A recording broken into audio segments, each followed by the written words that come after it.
Time now for our international press review here on France 24, which I'm joined by Florence Villemino. Hello to you, Florence. We're starting off with China, a change at the top. That's right. We're going to start by looking at the front page of China Daily, which says the torch passes to a new generation. And you see the new president, Xi Jinping, shaking hands with his predecessor, Hu Jintao. Now, in their editorial, China Daily says that it has very high hopes for the next 10 years to come, and says that Xi Jinping has made a stir with his refreshing nonsense style. He's also very down to earth, according to China Daily. It says that he's aware of people's concerns and responsive to them, and that's part of why he's so popular. Their editorial says Xi is setting a fine example. Quote, "We wish all the country's public servants could follow his example." The Guardian is also looking at what they call Xi's next journey in their editorial today. And they say that he actually starts out with a number of advantages over his predecessors. First of all, he's much more, knows a lot more about the outside world because he's traveled a lot more. He's also in a better position with China's military and with the party, and also because of China's first lady. His wife is a very popular folk singer, which gives the couple kind of an Obama aura to them. So according to the Guardian, it says that Mr. Xi is starting out, but the omens are by no means all bad. And he was elected almost unanimously. Almost unanimously. And this is the Independent that points out that 2,592 delegates voted in favor of him, 3 abstained, and 1 voted against him. So that gives him a 99.8 approval rating. So who was this abstainer? Well, according to the Independent, Weibo, which is the Chinese Twitter, came alive with speculation. Was this some brave soul? Was it a complete suicidal idiot? Their posts were soon taken down. And in fact, some people wonder if it might have been Xi Jinping himself who voted against himself as an act of humility.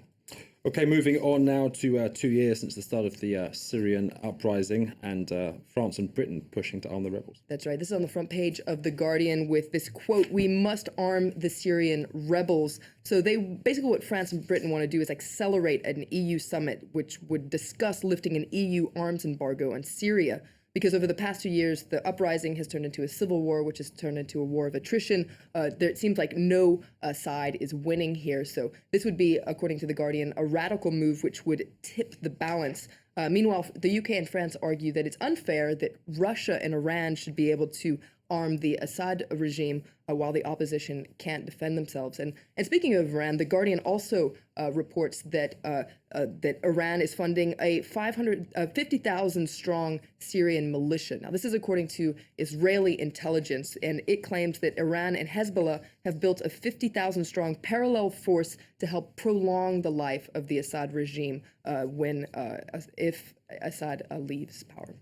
Okay, more reaction to the new Pope next. That's right. It's on the front page of Time this week, which looks at the new world Pope, Pope Francis, the first South American Pope. The International Herald Tribune, meanwhile, tries to investigate a little bit further as to just why he was elected. Now, on the one hand, they say that it's because he's an outsider, and given the string of scandals that have hit the Vatican recently, there was a need for new blood. But he's also somewhat of an insider who's seen as being Italo-compatible because of his culture and his background. His parents were Italian immigrants. It seems like he's somewhat of a bridge between several worlds, and there's a cartoon in the International Herald Tribune by Chapat today that points that out, where much like Moses, you see him parting the Atlantic to make his way to the Vatican.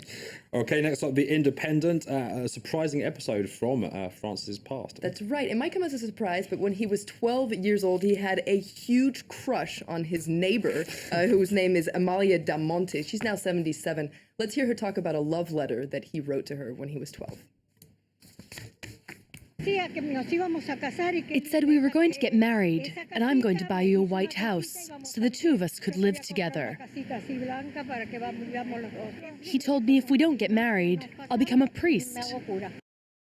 Now, that wasn't meant to be. In the end, she spurned him because her parents didn't think that much about him.